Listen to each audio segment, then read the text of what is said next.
CBN, Saúde e Bem-Estar.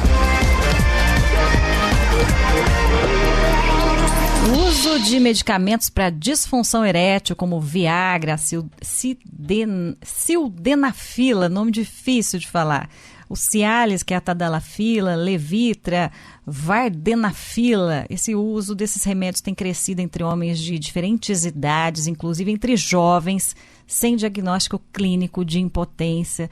E são medicamentos que precisam ser receitados e indicados pelo médico. E é claro que quando a gente tem a automedicação, isso acaba até a curto prazo, médio ou longo prazo, tendo aí algum tipo de complicação na saúde. E é um risco, porque em 2024 o genérico do tadalafila foi o quinto remédio mais vendido no Brasil, com mais de 61 milhões de unidades comercializadas, segundo dados divulgados pela Associação Brasileira das Indústrias de Medicamentos Genéricos e Biosimilares. Já no primeiro semestre deste ano, um levantamento da Associação dos Laboratórios Farmacêuticos Nacionais revelou que o medicamento tomou o posto de quarto remédio genérico mais vendido no país, com quase 22 milhões de caixas adquiridas. Vamos entender direitinho isso. Eu tenho certeza que, se você nunca usou, você ouvinte, rapaz, né, nosso que está aí acompanhando a CBN, ou se você não tem um amigo, ou você já ouviu falar de pessoas que compram esse remédio aí por conta própria, esses remédios para melhorar aí o desempenho sexual. Doutor Eliseu Neto, médico urologista, está mais uma vez com a gente, dessa vez para tratar desse tema. Muito boa tarde, doutor. Boa tarde, Glaucio. Obrigado mais uma vez pelo convite e vamos bater um papo. Vamos lá, então. Esses medicamentos aí, eles podem ser comprados sem receita, né, doutor? Exatamente. Tadalafila, sildenafila, vardenafila e dentre outras classes aí medicamentosas para ereção. São medicamentos facilmente encontrados nas farmácias e são vendidos aí sem receita médica. E aí um vai e fala para o outro, o homem tem aquela coisa, né, de ter esse poder, e aí vai atrás de uma melhora mesmo sem precisar, né? Isso a longo prazo, ele pode ter uma complicação, doutor? Esses medicamentos, eles são vasodilatadores. O intuito, então, é melhorar o fluxo sanguíneo para o pênis. E esses medicamentos, eles são vasodilatadores, portanto, eles dilatam não apenas as artérias que geram fluxo para o pênis. Então, as artérias do coração também vasodilatam. Então, isso pode gerar uma queda da pressão arterial, um baixo fluxo cardíaco. Então, é um medicamento que é seguro, mas quando bem indicado e bem seguido por um profissional. Doutor, e ele pode causar alguma coisa, assim, quem sempre usa, né? Pessoas que já acostumaram a usar isso, quando não usa, pode ter algum problema? Na verdade, existe um grupo de pacientes que se tornam dependentes psicológicos do efeito do medicamento, né? Imagina que o paciente ele só tem uma boa ereção quando faz uso do medicamento. Nem sempre ele tem uma disfunção vascular, né? Uma disfunção orgânica do próprio órgão, do pênis. Às vezes ele tem uma ereção boa, mas ele começou a usar o medicamento e acabou ficando dependente psicologicamente daquilo, porque esse medicamento ele não gera uma dependência química, igual alguns medicamentos de tarja preta, por exemplo. Então, quimicamente, eles não geram dependência, mas o paciente, às vezes, ele usa aquilo como uma muleta, né? Ó, eu tenho uma ereção boa com medicamento, se eu não uso o medicamento, eu não vou ter uma ereção boa. E isso, eventualmente, pode gerar uma disfunção erétil de causa psicogênica. Tem um ouvinte aqui fazendo pergunta, ele pediu para não falar o nome dele. Ele está perguntando se pode causar problemas de coração, infarto. Eles são muito seguros em pacientes que têm uma condição cardíaca estável, tá? Aqueles pacientes que já infartaram e fazem uso de medicamentos para o coração, a avaliação deve ser muito, muito especializada. Não pode sair usando medicamento sem uma avaliação tanto urológica quanto cardiológica. Tá? Agora, para quem não tem disfunção coronariana, né, ou então cardíaca por si só, o medicamento ele é seguro.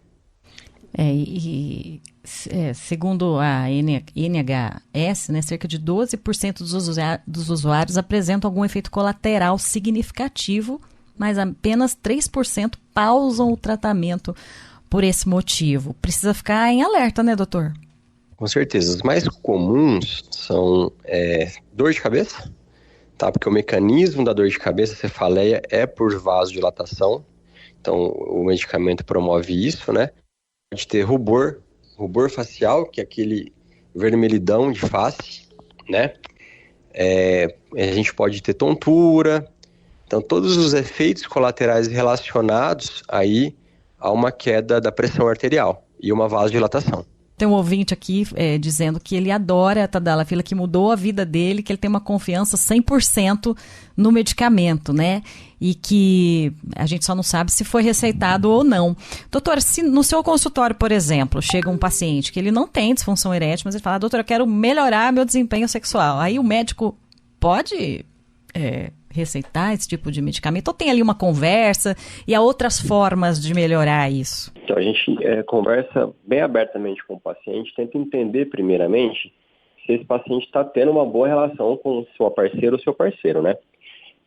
Que isso é o gatilho principal para que tenha uma ereção boa e sustentada. Em paralelo, a gente faz uma investigação global com exames para avaliar se o paciente é diabético, se o paciente é hipertenso, e se ele tem alguma disfunção hormonal associada com testosterona ou mesmo disfunções tireoidianas que podem contribuir para uma ereção não muito ajustada. Então, a gente inicia eventualmente doses menores, tem a tadalafila de 5 mg, que é bastante segura, a gente consegue usar aí de uso contínuo diário, e inclusive é uma droga que ajuda até no fluxo de urina do paciente, tá? Então, a gente conversa bastante, orienta ele que aquele medicamento não faz milagre, mas que precisa sim ter uma saúde global em dia, tem que estar praticando exercício físico, tem que ter um fluxo arterial bacana ali para o pênis, então é multifatorial. Então a gente até prescreve sim, como um teste terapêutico, assistido, né, com retorno precoce, para a gente ver o desempenho. O doutor, outro ouvinte está perguntando aqui, ele diz que ele toma remédio para pressão, losartana, se ele pode usar esses outros aí que a gente está falando. O losartano não é contraindicação para você associar a tadalafila, tá? Quando a gente tem uso de nitratos, que são aqueles medicamentos para quem já infartou, aí a contraindicação é absoluta para o uso da tadalafila, sildenafila e similares. Mas quem tem a pressão ajustada e está bem compensado, pode associar sim o uso de tadalafila com segurança. Tem mais uma pergunta aqui. Para paciente diabético que normalmente tem problema de ereção, ele é indicado? Eu uso bastante a tadalafila em pacientes diabéticos. A gente percebe que a principal causa da disfunção erétil é por uma oxidação ali da arterial, né? Não tem um fluxo adequado de sangue para o pênis nem quem é diabético. Então, essa droga é muito bem aceita, tá? Uma droga muito bem indicada, a tadalafila de 5 mg, por exemplo, nesse cenário, nesse grupo de paciente, porque a gente melhora o fluxo arterial de sangue, né, para o pênis, a gente irriga melhor a parte nervosa do pênis, irriga melhor todos os corpos cavernosos, então assim, é uma droga muito bem tolerada e indicada em pacientes diabéticos. Doutor, e tem outro ouvinte aqui, que eu acho que é seu paciente, o André, ele está falando que o senhor é um excelente médico e toda vez realmente tem bastante conversa aí, né, bastante... Tem que ser tudo muito, muito aberto, muito claro, né, doutor? Não dá para ir no urologista e ainda ficar com algum tipo de restrição, né? Tem que falar realmente o que acontece. Exatamente. Primeiro, obrigado aí, o André, pelo carinho aí, né? E, de fato, quando a gente inicia a conversa, quando a gente tem a primeira experiência com o paciente, conversa a primeira vez numa consulta, eu tento deixar ele bem tranquilo, relaxado, quebro o gelo, faço brincadeira para justamente o paciente ficar à vontade e contar tudo, né? Para não ficar preso, chegar em casa depois cheio de dúvidas e a gente não consegue ajudar de maneira tão efetiva. Mas é um bate-papo, é sempre uma conversa bem aberta. Tem paciente que gosta de levar a sua parceira ou seu parceiro, outros não. Eu deixo bem à vontade nesse sentido para que seja uma consulta bastante agradável para os dois lados. Uma última pergunta aqui de um ouvinte perguntando se tem algum exame que faz para saber se a pessoa pode tomar esse remédio ou não. Na verdade, não. É um ajuste clínico mesmo, né? A gente tem as contraindicações absolutas e as contraindicações relativas. A principal contraindicação absoluta é aqueles pacientes que usam os nitratos, os medicamentos, para quem já infartou. Uma outra contraindicação é quem tem alergia ao medicamento, né?